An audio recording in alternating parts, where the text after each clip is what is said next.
Hi everyone and welcome to the edu captain. तो बच्चों कैसे हो आप सब। भाई आप लोगों के साथ 40 दिन टॉप कॉलेज इनकी जो सीरीज लेकर आया था ना, उसमें प्रोबेबिलिटी के लेक्चर में पहुंच चुका हूं। इसके बाद मात्र एक लेक्चर वेक्टर एंड 3D का रह जाएगा, तो वो भी मैं आपको करवाऊंगा। बट उससे पहले प्रोबेबिलिटी में ना डिलीटेड टॉपिक आने वाले हैं, ये बात कंफर्म है और ये सिलेबस के बेसिस पे मैं बता रहा हूँ। तो आप लोगों को वो डिलीटेड टॉपिक कहाँ से करना है, कितना करना है, वो सब समझाने वाला हूँ। आराम से तसल्ली से सुन लीजिए और फिर इसके ऊपर हम क्वेश्चंस की प्रैक्टिस भी करने वाले, देख लीजिए।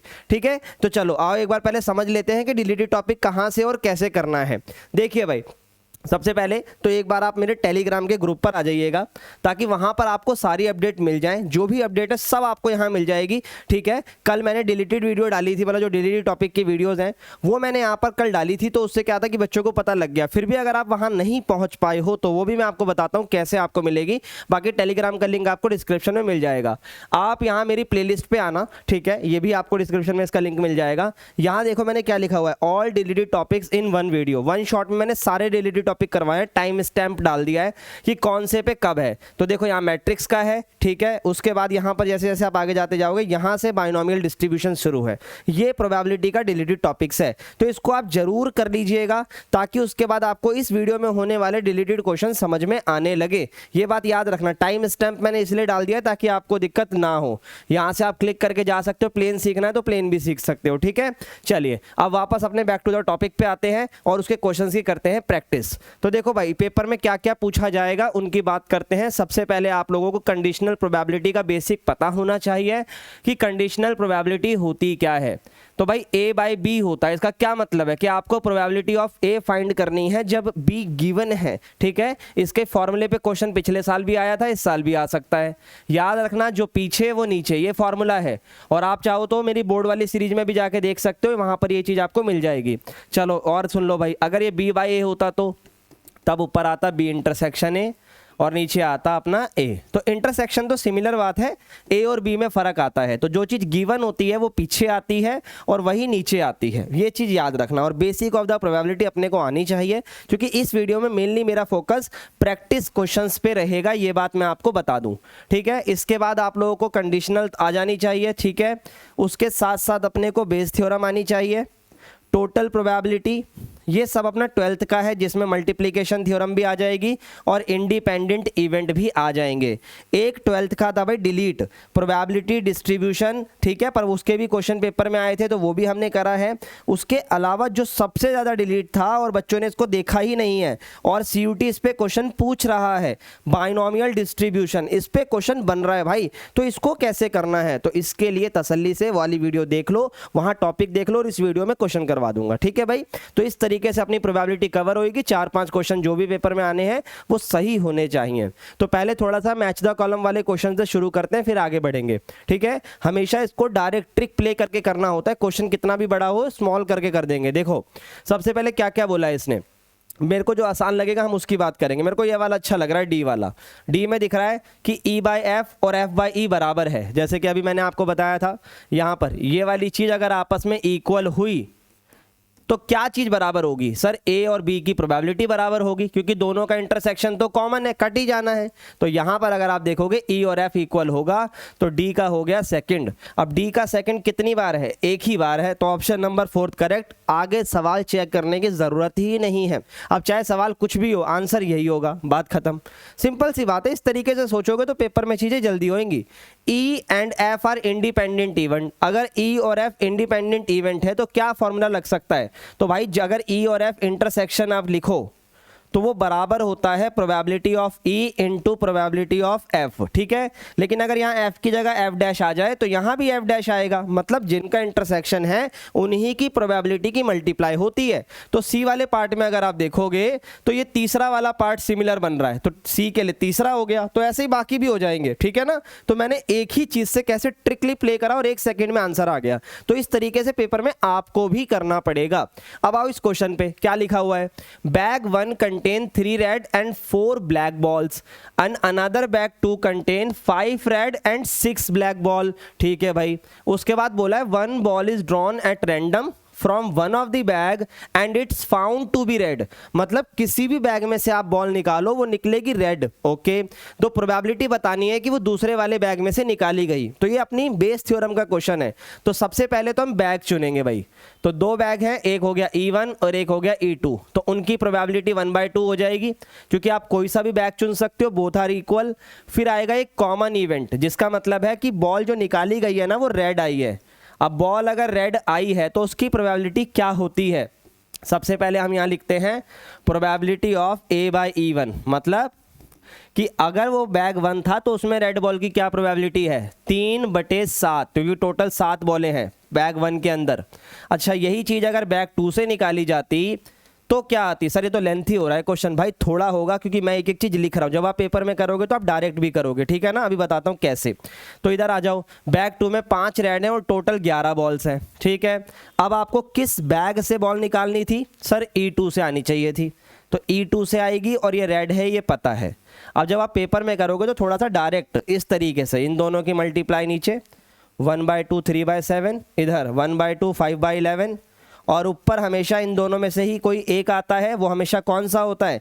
इस वाले का उल्टा। तो मतलब यहाँ आएगा 1/2 और 5/11। अब मुझे पूरी उम्मीद है कि इसकी कैलकुलेशन आप लोगों को आती है, तो इसकी कैलकुलेशन कर कर कमेंट में इसका आंसर ज़रूर लिखेंगे सभी बच्चे, ठीक है। चलिए अगले क्वेश्चन पे चलते हैं। ये भी क्वेश्चन अपना बेस थ्योरम का लग रहा है भाई, इतने लेंथी क्वेश्चन ज़्यादातर उसी के होते हैं। A doctor is to visit a patient. अब आपको याद आया, ये क्वेश्चन NCERT का एग्जाम्पल है, बिल्कुल एग्जाम्पल है। मैं बार बार कह रहा हूँ NCERT जरूरी है, पर तुम्हारे पल्ले नहीं पड़ती, कोई बात नहीं, छोड़ो। चलो अब आ जाओ, NCERT का तो ये है ही, वो तो ज़रूरी है, उससे अलग ये क्वेश्चन काफ़ी इजी है। और NCERT अगर आपको अच्छा लग रहा है वर्ड सुनने में, तो भाई एक क्वेश्चन बता रहा हूँ, क्या पता भगवान चाहे तो वही सेम क्वेश्चन पेपर में आ जाए। एक ट्रुथ वाला क्वेश्चन होता है कि a man speak truth 3 out of 4 times, ठीक है, 4 आउट ऑफ 5 टाइम्स। ये वाला क्वेश्चन कर कर जाना, ये मैं आपके ऊपर छोड़ रहा हूँ क्योंकि पेपर में आ सकता है। चलो अब इस क्वेश्चन को देखो। A doctor is to visit a patient, it is known that the probability that he will come by train, bus, scooter and other means of transport, ठीक है। इन सब की प्रोबेबिलिटी ये रही, ठीक है। उसके बाद the probability that he will be late 1/4, 1/3, 1/12 if he come by train, train से आने पे लेट होगा, बस से आने पर और स्कूटर से आने पर। लेकिन but he come by other means of transport then it will be not will be late, तो इसकी प्रोबेबिलिटी 0 होगी, पहली चीज। अब इसने बोला है व्हेन ही अराइव्स लेट, वो लेट आया है, तो प्रोबेबिलिटी क्या होगी? वो बस से आया है। तो वही क्वेश्चन अब मैं डायरेक्ट करके दिखाता हूँ, ठीक है। बस की पूछी है भाई, बस की। अब अपने को दिमाग लगाना है भाई, ए तो इधर ही आएगा, बस कौन से नंबर पर था? बस सेकंड नंबर पे थी ना भाई, तो यहाँ E2 की पूछी है। अब देखते हैं कितने दिमाग लगा सकते हैं। पहली प्रोबेबिलिटी 3/10, पहले के साथ 1/4 प्लस 1/5 सेकंड वाला, सेकंड वाले के साथ, ये होती है बेस थ्योरम, ठीक है। ये ऐसे पेपर में जल्दी होगा। फिर 1/10, वो अपना 1/12 के साथ, ठीक है। अब अगला वाला लिखने की जरूरत नहीं है, क्योंकि अगर मैंने वो लिखा भी तो 2/5 × 0 होगा, क्योंकि उससे तो वो लेट ही नहीं हो रहा, ठीक है। तो अब इसके में से किसको उठाकर ऊपर रखना है? E2, बस का पूछा है तो ये बस वाली चीज ऊपर उठा के रख दो, 1/5 × 1/3। अब इसकी कैलकुलेशन कर कर इसका भी आंसर आपके इन ऑप्शनों में से कोई आ जाएगा, मुझे पूरी उम्मीद है, ठीक है भाई। तो अब इसकी कैलकुलेशन करके आप मुझे कमेंट में इसका भी आंसर बताएंगे, ठीक है। कोई दिक्कत इस क्वेश्चन में अगर हो तो बताओ भाई, टेलीग्राम पे आ जाओ और क्लियर करेंगे, ठीक है। चलो अगले क्वेश्चन पे चलते हैं। फिर मैच द कॉलम आ गई। A and B are mutually exclusive event. Mutually exclusive का मतलब क्या होता है? ऐसे इवेंट जिसका इंटरसेक्शन 0 होता है, ये बात याद रखना, ठीक है। तो A यूनियन B का फॉर्मूला क्या होता है? A + B और माइनस में इंटरसेक्शन, तो वो तो 0 हो गया, तो इसका फॉर्मूला बस यही होगा। ऐसा कोई ऑप्शन है? Yes, option number 4। तो A का 4 कितनी बार है? एक ही बार है, तो फर्स्ट ऑप्शन करेक्ट हो गया, बाकी हटा दो। देख रहे हो कितनी जल्दी होते हैं ये क्वेश्चन, ये पेपर में आने चाहिए। रिक्वेस्ट करो हे भगवान, हे परमात्मा, ये क्वेश्चन पेपर में जरूर आए ताकि ये हो जाए, ठीक है। चलो अगला, A और B इंडिपेंडेंट इवेंट है, तो इंटरसेक्शन किसके बराबर होगा? A × B के। ये लो जी, ये थर्ड हो गया, सही तो है। आगे मैं आपको सिर्फ समझाने के लिए चेक करवा रहा हूँ, अल्टीमेटली अपने को तो इसका आंसर पता ही लग चुका है, ठीक है भाई। ये भी हो गया, आगे बढ़ते हैं। यहाँ देखो वेरिएंस पूछा है, इसके फॉर्मूले अगर नहीं आते तो please go through with the deleted portion. Time stamp डली हुई है, टाइम वेस्ट नहीं होगा। आ जाओ, बाइनोमियल डिस्ट्रीब्यूशन में अगर कभी ऐसे लिखा हो तो पहली वैल्यू n होती है, दूसरी वैल्यू p होती है। तो इसमें n हो गया 5 और p हो गया 1/4। अब जब p 1/4 होता है तो q जो होता है ना वो 1 में से माइनस करने पे आता है। तो 1 में से 1/4 को माइनस करो, कितना आएगा? 3/4 आएगा। भाई आपके पास 1 में से 1/4 ले लिया गया तो 3/4 बचा। अब आंसर सुन लो, पहले वेरिएंस पूछा है। वेरिएंस का जो फॉर्मूला होता है वो होता है n p q। n कितना है? 5, p 1/4, q 3/4। तो ये आ गया 15/16। तो 15/16, yes, option number 3 is right. इस तरीके से इन क्वेश्चनों को सिंपली करा जा सकता है। आगे बढ़ते हैं, आ जाओ, ये लो। The random variable of x has a probability distribution from the following values where k is scalar। तो ये डेटा बना दिया PD का। चलो पहले डेटा बनाते हैं। भाई यहाँ ऊपर आता है x, नीचे आती है उसकी प्रोबेबिलिटी। 0 है, 1 है, 2 है और अदरवाइज है, ठीक है। तो इस पे k है, इस पे 2k, इस पे 3k और इस पे 0। अब क्वेश्चन ने आपसे k की वैल्यू तो निकालनी ही पड़ेगी। जो इस सम ऑफ द प्रोबेबिलिटी होता है वो 1 होता है, ये सबको पता है। तो 2, 3, 5 और 1, 6, 6k = 1 आ गया। तो k का आंसर आ गया 1/6, पहली चीज। सेकंड थिंग, आपसे लेस देन 2 की प्रोबेबिलिटी पूछी है, यानी प्रोबेबिलिटी ऑफ लेस देन 2। तो 2 से कम की प्रोबेबिलिटी क्या होगी? 1 और 0। तो ये हो गया 1 और ये हो गया 0, क्योंकि अगर आपसे 2 से कम पूछा है तो 1 और 0 काउंट होगा, ये बात याद रखना। अगर यहाँ इक्वल टू लगा दिया जाए तो 2 भी काउंट होता। तो इससे पहले 2k और 1k, तो ये टोटल हो गया 3k। और 3k की जो वैल्यू है वो कितनी आएगी? 1/6 कर दो तो ये आंसर आ गया 1/2। Option number 4 is correct. I hope समझ में आ रहा होगा। और पेपर में ऐसे क्वेश्चंस आते हैं, जितने भी मैं इस लेक्चर में डिस्कस कर रहा हूँ ना, ये पेपर में आते ही आते हैं भाई, ठीक है। आ जाओ आगे देखो, ये क्वेश्चन बढ़िया है भाई, मजेदार क्वेश्चन। ये है बाइनोमियल डिस्ट्रीब्यूशन का question. A coin is toss 7 times, n हो गया 7, ठीक है भाई। The probability of getting at least 4 head, कम से कम 4 हेड आने चाहिए। तो हेड आना हमारी सक्सेस है। अब ये सक्सेस फेलियर क्या होता है वहां मैंने अच्छे से सिखाई है ये बात। तो सक्सेस की प्रोबेबिलिटी 1/2 है, क्योंकि हेड की प्रोबेबिलिटी यही होती है। फेलियर भी सेम ही होगा, 1 - 1/2, तो ये भी 1/2 आ गया। अब समझना, आपसे बोला है एटलीस्ट 4 हेड, तो कम से कम 4 हेड आने चाहिए, पहली चीज।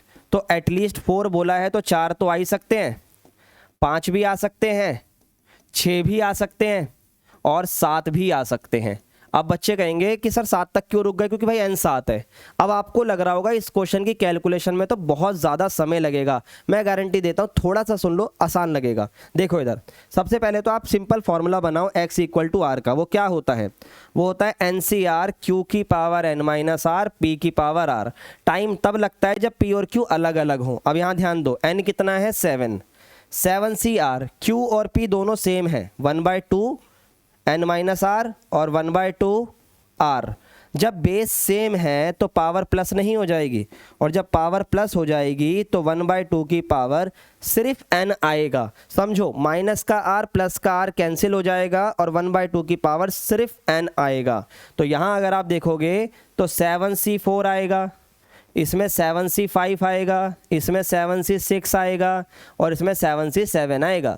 और यहाँ सब में 1/2 की पावर कितना आएगा? भाई n आएगा जितना भी है, क्योंकि अगर मैं अलग अलग भी लिखता हूँ तो q इसमें कितनी बार आ रहा है? 3 बार। p कितनी बार आ रहा है? 4 बार। तो टोटल तो 7 बार ही बनेगा। तो सब में 1/2 की पावर 7 ही आना है, सब में, क्योंकि काउंट ही उतनी बार हो रहा है। अगर प्रोबेबिलिटी अलग अलग हो, जैसे एक में 1/3 हो, दूसरे में 2/3 हो, तो सोचने वाली बात होती है। पर जो जब दोनों में सेम ही चीज है तो 1/2 की पावर 7 को कॉमन ले लो। ये लो जी, अब अंदर बस इनको सॉल्व करते जाओ, जो भी अपना आंसर बनेगा वो वैल्यू हो जाएगी। जनरली तो आंसर ईजी बनेगा। 7C4 कितना होता है? 7C5, ठीक है, और फिर अपना 7C6 और फिर 7C7। 7C4 की वैल्यू निकालते हैं, आ जाओ। अगर भूल गए हो तो याद दिला देते हैं। सबसे पहले 7 फैक्टोरियल, फिर 7 में से 4 गया 3 और 4 का 4, फिर कैलकुलेशन 7, 6, 5, 4 कैंसिल हो जाएगा। नीचे 3 का 4 फैक्टोरियल खोलो, 3 दूनी 6, ठीक है, 4 से 4 गया, 3 दूनी 6 हो गया, 7 पंजे 35, ठीक है भाई। अब 7C5 खोलो, 7 5 2 यही होगा, 7 और 6 ओपन होगा, 5 कैंसिल होगा, इसको भी काट दो तो ये 21 आ जाएगा। ठीक है, इसके बाद बताओ अगला क्या होगा। अगला होगा 7 से 6 7, क्योंकि नीचे एक कम होता है तो वही आता है। 7 से 7 क्या होगा 1। इन सब को ऐड करो और एक फाइनल आंसर यहाँ पर दे दो। ठीक है भाई, 35 और ये 7 42, 42 और 1 43, 43 और 20 63 और 1 64, तो ये 64 आ गया और नीचे 2 की पावर 7 आ गया। अगर आप थोड़े से भी दिमाग वाले हो तो जो 64 होता है ना वो 2 की पावर 6 होता है, नीचे 2 की पावर 7 है, कैंसिल करके 1/2 बचेगा, जो कि इसका आंसर होगा ऑप्शन नंबर 4। एक बार इस क्वेश्चन के लिए थम्स अप डाल दो कमेंट्स के अंदर अगर यहाँ तक आपने ये क्वेश्चन करा है तो। ठीक है, चलो फिर अगले क्वेश्चन की तरफ चलते हैं। ये वाला करेंगे पहले, ये भी करेंगे, बेफिक्र रहो। देखो भाई, x be the discrete random variable whose probability distribution is define as follow. ठीक है भाई, वेरी गुड क्वेश्चन। आ जाओ, सबसे पहले तो अपने पास x आएगा, फिर उसकी प्रोबेबिलिटी आएगी। ओके, सबसे पहले 0 है यहाँ पे, फिर 1 और 2 है, ये 1 हो गया ये 2 हो गया, अलग अलग काउंट करना है, यही तो दिक्कत करता है। लोग क्या बोलते हैं एक साथ कर दो जमा, अरे भाई इसको भी देख लो, ये भी इंपॉर्टेंट है। 1 2 फिर 3 फिर 4, अदरवाइज हमेशा अदर में रह जाता है क्योंकि वो 0 ही होता है। अब 1 बाय 1, 0 पे 0.5 है। ठीक है, 1 पुट करो, 1 + 1 2 के, 2 पुट करो, 2 + 1 3 के, 3 पुट करो इस वाले में, 6 - 3 तो आएगा ये 3 के, 4 पुट करो, 6 - 4 2 के। लो जी, वैल्यू बन गई सारी। अब क्या करना है, इन सबकी जमा इक्वल टू 1 के रख दो। 3 और 3 6 7 8 9 10, तो 10 के प्लस 0.5 इक्वल टू 1 होगा। 0.5 1 में से गया तो 0.5 ही रहेगा और k का आंसर आ गया 0.5 अपॉन में 10। पॉइंट हटाया, 0 लगाया, 5 एकम 5 5 दूनी 10, 1/20 आ गया भाई। Option number second is correct, क्योंकि सिर्फ k की वैल्यू पूछी थी तो ये आंसर यहीं पे खत्म हो गया। आई होप ये चीज़ अच्छे से क्लियर हो गई होगी सबको। चलो बहुत बढ़िया, अब चलते हैं इस क्वेश्चन की तरफ। The sum and the product of mean, ठीक है, and variance of binomial distribution, this is the important thing. NP बोलते हैं मीन को और वेरियंस को बोलते हैं NPQ। ठीक है भाई, सम बोला है ना, हाँ बिल्कुल सम हो गया, और फिर उसके बाद इनका जब प्रोडक्ट करोगे तो ये कुछ ऐसा दिखाई देगा। ये हो गया मीन और ये हो गया वेरियंस, मीन और वेरियंस का सम और इनका प्रोडक्ट, ये बराबर है 72 के, ये बराबर है 18 के। तो कैसे सिमिलैरिटीज बनाएं ताकि हम अपने आंसर पे पहुंच पाएं, क्योंकि ये चीज़ तो सेकेंडरी है, पहले तो NPQ कुछ ना कुछ तो मिलना ही चाहिए ना, क्योंकि प्रोबेबिलिटी पूछी है, probability of obtaining at most 1 success, ज़्यादा से ज़्यादा सिर्फ एक ही सक्सेस होनी चाहिए, ज़्यादा से ज़्यादा एक, तो एक हो सकती है और 0 होगी तो भी चलेगा, 2 नहीं हो सकती, क्योंकि एटलीस्ट नहीं बोला, जब एटलीस्ट बोलता तो 2 होती है, एटमोस्ट मतलब मैक्सिमम। ठीक है, एटमोस्ट 1 सक्सेस। ठीक है, इसको सॉल्व करने के लिए 1 की प्रोबेबिलिटी चाहिए होगी और 0 की। ठीक है भाई, तो फॉर्मूला क्या लगेगा, n कितना है निकालना पड़ेगा, ये लगेगा NC0 Q की पावर n - 0 P की पावर 0, यहाँ लगेगा NC1 और Q की पावर n - 1 और P की पावर 1। तो इसको सॉल्व करने के लिए पहले इनको आ जाओ, देखो बहुत ध्यान से देखो, इसमें NP कॉमन आ रहा है, अंदर 1 + Q बचा और यहाँ 18 है, यहाँ पर n का स्क्वायर हो गया, P का स्क्वायर हो गया, Q हो गया। ठीक है, इसमें ना एक बार स्क्वायरिंग करो ताकि इसको मैच कर पाए। ठीक है, चलो NP 1 + Q होल स्क्वायर बराबर 18 का भी होल स्क्वायर। ठीक है, n का हो गया n स्क्वायर, p का हो गया p स्क्वायर, 1 + q का भी हो गया 1 + q स्क्वायर। 18 का स्क्वायर भी अभी करेंगे, मैं जानबूझ के नहीं कर रहा, क्यों भाई, 18 इसको काट रहा है तो कि स्क्वायर करके काटने से अच्छा है कि सीधा काट देना। ठीक है, अब देखो अगर आप नोटिस करोगे तो इसके डिवाइड में इसको लाया जा सकता है क्योंकि इक्वेशन बन गई है। देखो भाई, इसके डिवाइड में लेकर आ जाओ इसको 72 को, और नीचे आएगा n स्क्वायर p स्क्वायर और q। ठीक है भाई, ये पूरा हो गया कैंसिल, तो ऊपर बचा 1 + q का होल स्क्वायर, नीचे बचा q। इधर आ जाओ, 18 चौक 72, 2 दूनी 4 और 2 नीम 18, तो ये आ गया 9/2। ठीक है, अब सॉल्व करो, a square plus b square plus 2ab। ठीक है भाई, इधर आ जाओ, ये हो गया 9/2। आगे देखते चलना, कैलकुलेशन इधर उधर जाएगी तो उधर जाके ये हो जाएगा 9q, 2 इधर आएगा तो 2 एकम 2, 2q स्क्वायर और 2 दूनी 4q। ठीक है भाई, अब इधर देखो भाई, 2 क्यू स्क्वायर प्लस 4q और माइनस का 9 और प्लस का 2। देखते चलो भाई, 4 में से गया भाई 5 आ जाएगा और ये 2 आ गया। 2 दूनी 4, 4 को ऐसे टुकड़ों में तोड़ो कि 5 आ जाए। सिंपली दिखाई दे रहे हैं भाई अपने को। एक तो हो गया 4, 4 एकम 4, बन रही है उसी से बात। ठीक है, चलो कॉमन ले लो, 2q और q माइनस का 2 और ये 1 और q माइनस का 2 इक्वल टू 0। तो ये हो गया q माइनस 2 और ये हो गया 2q माइनस का 1। अब कॉमन सेंस लगाएंगे, q का आंसर 2 आएगा और q का आंसर 1/2 आएगा। सबको पता ये हो ही नहीं सकता क्योंकि प्रोबेबिलिटी है। तो q का आंसर 1/2 आ रहा है इस क्वेश्चन के अंदर। तो भाई जब q आ गया 1/2 तो p भी आएगा 1/2। तो ये तो उस क्वेश्चन की तरह हो गया जो अभी हम कर आए हैं पीछे, है ना। तो ये p भी हो गया और q भी आ गया, दोनों आ गए 1/2। तो अब n कितना आएगा उसमें किसी भी एक इक्वेशन में पुट करके देख लो, जिससे भी आपको n निकालने का मन करे इसी में कर लो पुट, क्या दिक्कत है। आ जाओ, np और 1 + q इक्वल टू 18 करो पुट। n नहीं पता, p 1/2 है। 1 + q, इसमें 1 प्लस करना 3/2 हो जाएगा भाई। 1/2 में 1 प्लस करने पे वही होता है, ये 18 है। ठीक है, और अब कर दो मल्टीप्लाई, n बराबर 18 × 2 × 2 बटे में 3, 3 छिक 18, तो 2 दूनी 4, 6 चौक 24 आ गया भाई। चलो सारी वैल्यू आ चुकी है, एक बार ध्यान से देख लीजिएगा। मैं एक बार स्क्रीन से हट जाता हूँ, एक बार इसे देख लो, क्लियर है। चलो अब एक बार वापस इस क्वेश्चन पे चलते हैं। n बराबर आ गया 24, p और q आ गए 1/2। ठीक है, अब एट मोस्ट पूछा था अपने से 1 सक्सेस, तो 0 आएगा और 1 आएगा। और अब आपको 1/2 की कंडीशन याद है, जो n होगा वही आएगा। तो 1/2 की पावर तो 24 ही आना है दोनों केस में। क्यों 1/2 की पावर 24 आना है भाई? फेलियर और सक्सेस तो यहाँ मैटर ही नहीं करेगी, दोनों मिलाकर 24 ही बार बनेगा क्योंकि प्रोबेबिलिटी सेम है। अगर मैं ऐसे अलग अलग लिखूं कि 23 बार ये और एक बार ये बनेगा तो 24 ही बार। हाँ 1/3 आता तो सोचता, 1/2 तो सिमिलर वैल्यू है। तो यहाँ आएगा 24c 0 और यहाँ 24c 1। इसकी वैल्यू 1 होती है, इसकी वैल्यू 24 होती है। और ये अगर आप ध्यान से देखोगे तो दोनों में कॉमन आ रहा है, तो 1/2 की पावर 24 आ गया कॉमन। 24 और 1 25 और इंटू में 1/2 की पावर 24। आ जाओ आ जाओ, देखो भाई 25 इंटू में 25 है कहीं ऑप्शन में? यस, ये रहा option number 1। Option number 1 25 into में 1/2 की पावर 24, ये अपना आंसर हो गया। आई होप जितनी भी चीज़ें मैंने आप लोगों को करवाई वो सारी क्लियर हो गई होंगी। और अगर इसके अलावा आप लोगों को और भी क्वेश्चन करने हैं तो मैंने यहाँ लिख रखे हैं, अगर आप देख सकते हो। ये 2 क्वेश्चन और हैं, ठीक है, ये 3 है। अरे बहुत सारे डाल दिए अभी तो मैंने, एक आधा और कर लेते हैं। वैसे तो मैंने आपके लिए होमवर्क रखे थे बट कोई नहीं, अब आ ही गए हैं तो आपको थोड़ा सा बता देता हूँ। देखो भाई इसमें भी वही है, पहले आप क्या निकालोगे? इसकी प्रोबेबिलिटी।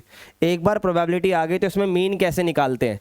तो भाई मीन का फॉर्मूला होता है सिग्मा xi और pi। कैसे निकालोगे इसे? पहले आप इनकी k की वैल्यू को निकालो, ठीक है, उसके बाद इसे पुट करो और फिर मुझे इसका आंसर बताना, ठीक है। तो ये आपके लिए होमवर्क में दिया जा रहा है क्वेश्चन, ध्यान से देख लो। अगला देखते हैं क्या है भाई, ये मैं आपको बता देता हूँ भाई वेरिएंस का डेटा क्या कहता है। वैसे ना मैंने ये आपको पिछली वीडियो में करवा दिया है। अगर वेरिएंस की मैं बात करूं, मान लो वेरिएंस है 4, ठीक है, और आपसे वेरिएंस ऑफ 3x पूछा जा रहा है, तो मतलब अगर x के अंदर 3 मल्टीप्लाई हो रहा है तो जो आपका नया वेरिएंस है वो 3 का स्क्वायर मल्टीप्लाई होगा। यानी अगर यहाँ a मल्टीप्लाई हुआ है तो यहाँ a² मल्टीप्लाई होगा। ये बात करेक्ट है सर। उसके अंदर अगर प्लस माइनस करते हैं तो उससे फर्क नहीं पड़ता, नहीं पड़ता। तो ये प्लस b माइनस को छोड़ दो, तो पहला करेक्ट हो गया। दूसरा, वेरिएंस का क्या यही फॉर्मूला होता है प्रोबेबिलिटी डिस्ट्रीब्यूशन में? हाँ यही होता है, ठीक है। मीन के अंदर बिल्कुल सही बात है भाई, जो चीज़ मल्टीप्लाई होती है वही मल्टीप्लाई होती है और जो प्लस होती है वो प्लस होती है, सिंपल। तो मीन का भी सही है। ये वाले मीन का गलत है क्योंकि अभी मैंने आपको बताया कि xi और pi आता है, तो ये गलत हो गया। ओके, तो अपना ऑप्शन हो गया ए बी सी ओनली। तो ये 3 करेक्ट हैं भाई, ठीक है। चलो अगला देखते हैं। ये भी आप कर सकते हो, इजी है यार। के की वैल्यू बतानी है, इन सब की जमा किसके इक्वल रखनी है? 1 के। तो उम्मीद है कि इसको आप कर सकते हो। मेरा मन नहीं मान रहा, मैं सोच रहा हूँ ये करवा ही दूँ। ये लो, देखो भाई, सबसे पहले इन सब की जमा करो और इक्वल टू 1 रखो। 3 2 5 और 1 6, 6k² प्लस k माइनस का 1 इक्वल टू 0। तो फैक्टर बनेंगे 3 दूनी 6, ओके। तो 3k कॉमन, देखो आराम से बता रहा हूँ एक एक फैक्टर में आपको। फिर यहाँ 2k प्लस का 1 आएगा, तो यहाँ पर 2k प्लस का 1 और यहाँ 3k माइनस का 1। तो भाई k की वैल्यू क्या आ गई, माइनस का 1/2, ये क्या आ गया 1/3। तो भाई कौन सा ऑप्शन करेक्ट होगा, सर ये नेगेटिव वाला तो नहीं होगा, पॉजिटिव ही होगा। तो k की वैल्यू आ गई 1/3। अब पूरी बात सुनना, मीन का फॉर्मूले के लिए आप एक एक करके प्रोबेबिलिटी भी निकाल सकते हो, और दूसरा तरीका 0 को इससे मल्टीप्लाई, ठीक है, प्लस 1 को k स्क्वायर से, प्लस 2 को फिर 3k स्क्वायर से, प्लस 3 को इंटू k से करो। ये 0 हो गया, ये k स्क्वायर, ये 6k स्क्वायर, और ये 3k, 6 और 1 7k स्क्वायर प्लस 3k। अब क्या k की वैल्यू नहीं है हमारे पास, हैगी भाई 1/3 का स्क्वायर, और प्लस 3 इंटू 1/3। तो इसको कैंसिल करो, ये 1 आ गया, इधर करो भाई सॉल्व, 7/9, क्योंकि 1/3 का स्क्वायर 9 होगा, प्लस में 1 कर दो, 9 1 जा 9, 9 और 7 16, 16/9 आंसर होना चाहिए। Option number 4 is correct. तो इस तरीके से इसके क्वेश्चंस आप कर सकते हो। और अभी भी अगर आपके पास दिन बचे हैं और आप प्रैक्टिस करना चाहते हो कि और मटेरियल चाहते हो, या मटेरियल छोड़ो यार, अगर आप चाहते हो कि आप प्रैक्टिस करते रहो और आपके जो भी डाउट मतलब डेली निकलें वो सॉल्व हो जाएं, तो भाई कंप्लीट डाउट सपोर्ट आप हमारा परचेस कर सकते हो। वो उसके जो आपके मतलब जो भी प्राइसिंग वगैरह है, आप डिस्क्रिप्शन में लिंक में नंबर मिल जाएगा, वहाँ पर जाके क्लिक कर आप बात कर सकते हो, ठीक है। चलो बहुत बढ़िया, मॉक्स वगैरह भी बहुत सारे मिलेंगे उसके अंदर, आपको इंग्लिश का पूरा लेक्चर मिलेंगे सारे के सारे। अगर आप कवर अप कर पाओ तो उसके अकॉर्डिंगली जाकर चेकआउट एक बार कर सकते हो, ठीक है। ऐप पर आपको चीज़ें सारी समझ में आ जाएंगी। तो इस वीडियो में जितनी भी चीज़ें मैंने आपको करवाई प्रोबेबिलिटी से रिलेटेड, वो आई होप क्लियर हो गई होगी। वेक्टर 3D कल मैं लेकर आ रहा हूँ, तो उसको अच्छे से करिएगा। And bye bye and take care guys.